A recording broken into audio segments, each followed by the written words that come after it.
ईश्वर को हमसे कुछ नहीं चाहिए। हम दूसरों में ईश्वर को देखकर उनकी सेवा करें, उनकी गलतियां क्षमा कर दें, थोड़ा सहन कर लें, अपने में करुणा जैसे सद्गुण विकसित करें।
रामचरितमानस का सीधा सीधा अर्थ है कि राम का चरित्र, ये जिसके मन में है, पग पग पर उन भगवान शिव का और राम के चरित्र का बोध बना रहे, ताकि उस शिवत्व और रामत्व दोनों को अपने चरित्र में उतार सकें। अपना चरित्र जब तक पवित्र विशुद्ध नहीं बनता, तब तक हम साधना के पात्र नहीं हो सकते। जैसे अम्मा कहती हैं कि पात्र शुद्ध होगा तो उसमें दूध डालेंगे तो फट जाएगा। अपने अपवित्र मन को लेकर चाहे हम ज्ञान का श्रवण करें या भक्ति के पथ पर व्रत अनुष्ठान आदि करते रहें, पर कहीं नहीं पहुंचेंगे। संत जन कहते हैं कि भगवान नित्य है, भक्त नित्य है, भगवान की लीला नित्य है। सद्गुरु अथवा भगवान काल विशेष तक सीमित नहीं, कालातीत हैं, सर्वातीत हैं। इस विश्वास के साथ अपने चरित्र में शुचिता लाकर भक्ति भाव से पुकारें तो भगवान दौड़े आएंगे। नामदेव को ले लो या गोपियों को, वो भगवान को बुलाते नहीं थे, भगवान खुद आने को लालायित रहते थे। भगवान शिव स्वयं गुरु बनकर हमारे जीवन में खींचे चले आते हैं, हमारे विकारों का संहार करने, ताकि हम नित्य लीलावान भगवान की भक्ति में डूब जाएं। सब बुलाकर बरबस गा उठें, वस्तु अमोलक दी मेरे सतगुरु, कृपा कर अपनायो, पायो जी मैंने राम रतन धन पायो।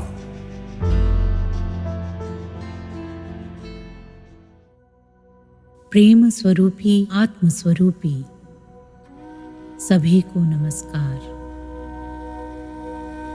ജീവിതത്തിൽ നമുക്ക് അത്യാവശ്യമായ ധാർമ്മിക മൂല്യങ്ങളും ഗുണങ്ങളും ഉൾക്കൊള്ളാൻ രാമായണം സഹായിക്കും. ത്യാഗത്തിൻ്റെയും സഹനത്തിൻ്റെയും സേവനത്തിൻ്റെയും ഒക്കെ പാതയിൽ സഞ്ചരിച്ച രാമായണ കഥാപാത്രങ്ങൾ അത്തരം ഗുണങ്ങൾ നമ്മുടെ ജീവിതത്തിലും പകർത്താൻ സഹായമാകും. जहाँ जहाँ रामायण और भागवतम का आयोजन होता तो पहले कई लोग श्रवण हेतु आते। अन्नदान भी होता, ज्ञानदान भी। किसी गरीब भिखारी को उठाकर घर ले आते, पांव धोते, नए कपड़े देते, दक्षिणा देकर उसके चरणों में प्रणाम करते थे।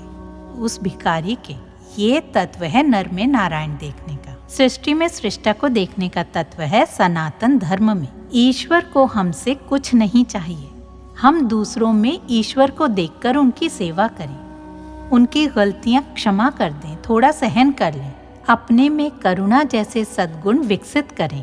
एक बार आश्रम की बच्ची ने अम्मा से पूछा, अम्मा मुझे सब स्वीकार है सिवाय राम द्वारा सीता को वनवास देने के, वो भी झूठ बोलकर वन में छोड़ दिया।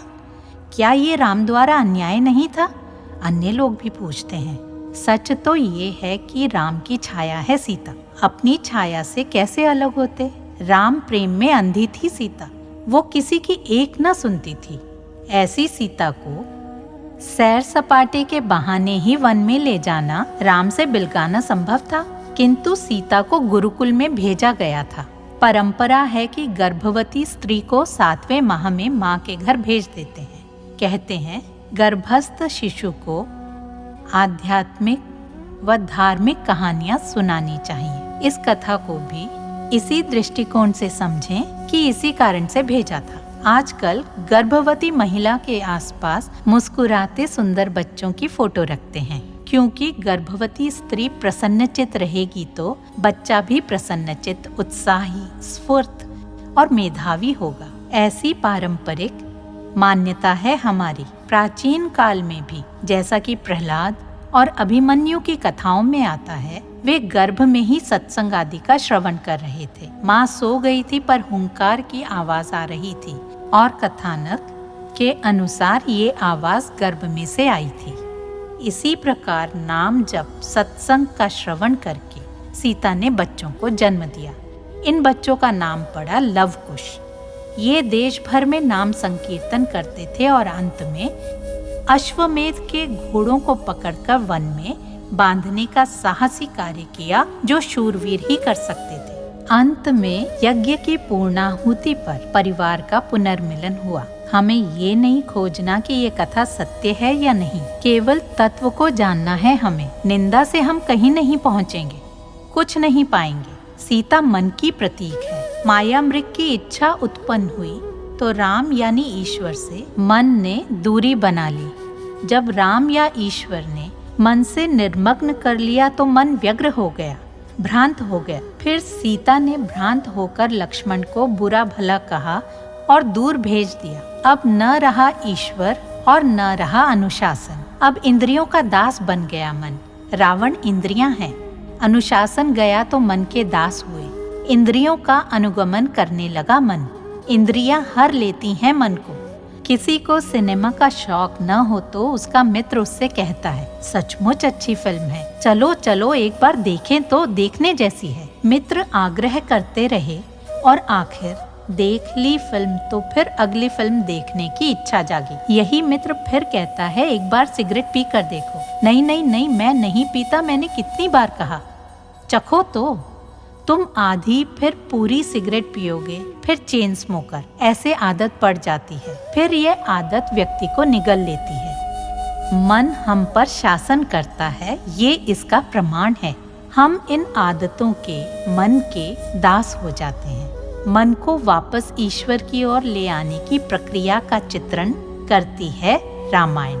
साथ ही ये हमें जीवन उपयोगी मूल्यों एवं गुणों की शिक्षा देती है। त्याग, सहनशीलता एवं सेवा का मार्ग अपनाने वाले रामायण के पात्र हमें इन्हीं गुणों को अपने जीवन में आदर्श बनाने की प्रेरणा देते हैं।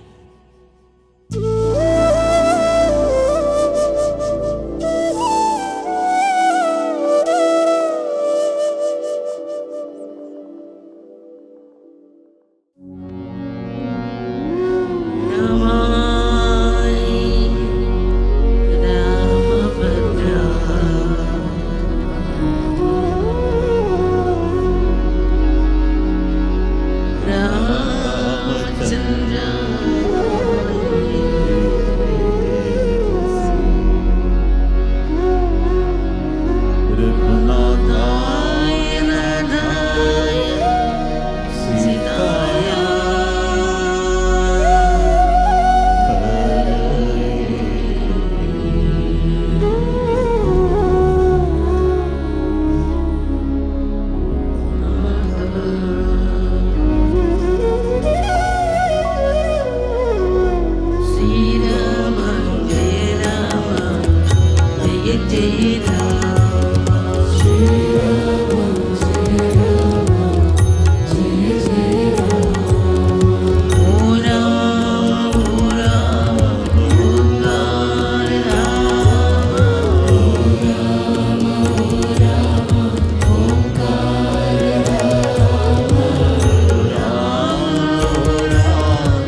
बोस्टन पब्लिक लाइब्रेरी, यहां मैकिम बिल्डिंग का निर्माण 1895 में किया गया था। यह शोध कार्यों, प्रदर्शनी कक्षों और प्रशासनिक कार्यालयों का संग्रह है। यह बिल्डिंग वास्तुकला का सर्वोत्तम उदाहरण है। इसका नाम वास्तु विशेषज्ञ चार्ल्स फुलन मैकिम के नाम पर रखा गया है। बेट्स हॉल, यह केंद्रीय पुस्तकालय का वाचनालय है। यहां देखा जा सकता है कि 50 फुट ऊंची छत, अंग्रेजी योग से डिजाइन की गई बुक शेल्फ और अन्य सजावट से हॉल को राजसी शान मिलती है। इस हॉल में एक समय में 150 लोगों के उपयोग के लिए आधुनिक सुविधाएं उपलब्ध हैं। इस स्थान की विशेषता यह है कि यहाँ पढ़ने की सुविधा सबके लिए निःशुल्क रखी गई है। बोस्टन का सेलम हार्बर, ऐतिहासिक दृष्टि से देखें तो यह लंबे समय से अंतर्राष्ट्रीय स्तर का बंदरगाह रहा है।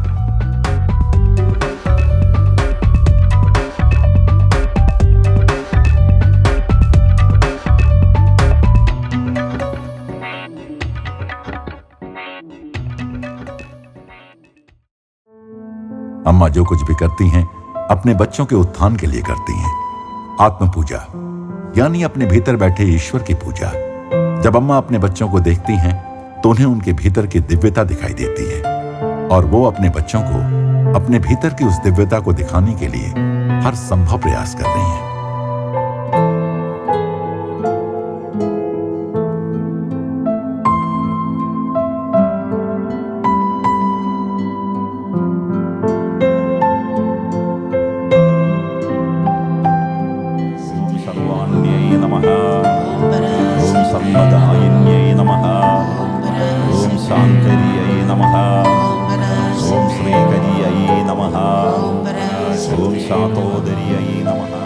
अम्मा ने बोस्टन के रॉयल प्लाजा ट्रेड सेंटर में एकत्रित भक्तों के बड़े समूह को दर्शन देना जारी रखा।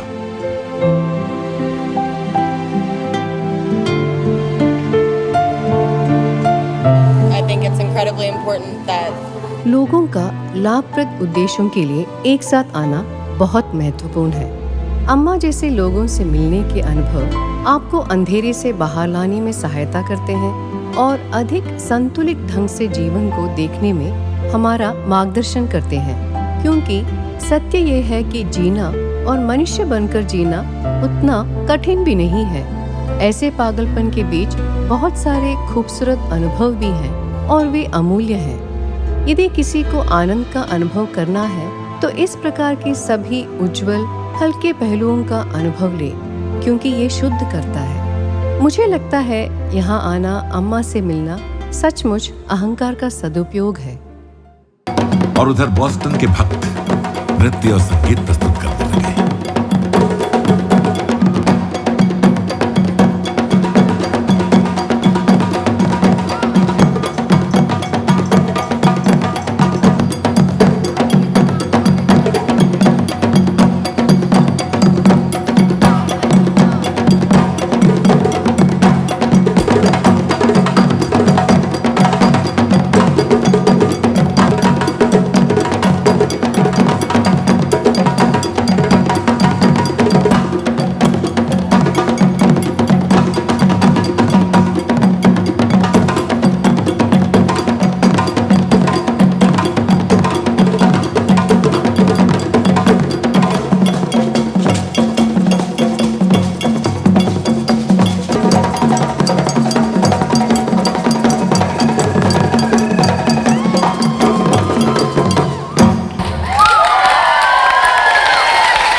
in summer of 2000 in Los Angeles. मैं सन 2000 में लॉस एंजलिस में अम्मा से मिला था। मेरे एक दोस्त जिसके साथ मैं अपने कार्यालय में काम करता था, उसने कहा कि यहाँ एक भारतीय महिला संत आई हुई है और मुझे वास्तव में नहीं पता था कि वो किसके बारे में बात कर रहा था।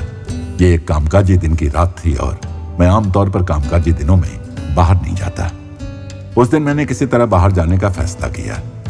जब मैं हॉल में आया तो मैंने देखा कि अम्मा लोगों से गले मिल रही हैं। मेरे मन में जिज्ञासा हुई। मैं अंदर गया, अपना टोकन लिया, लाइन में लगा और पहली बार गले लगा। मैं कहूंगा अम्मा मानव शरीर में सार्वभौमिक प्रेम के स्पंदन की अवधारणा है। यदि किसी मनुष्य में इस स्तर पर लोगों में प्रेम बांटने की क्षमता है, जहां है तो बिना किसी भेदभाव के प्रेम है, तो अम्मा ने उसे पा लिया है।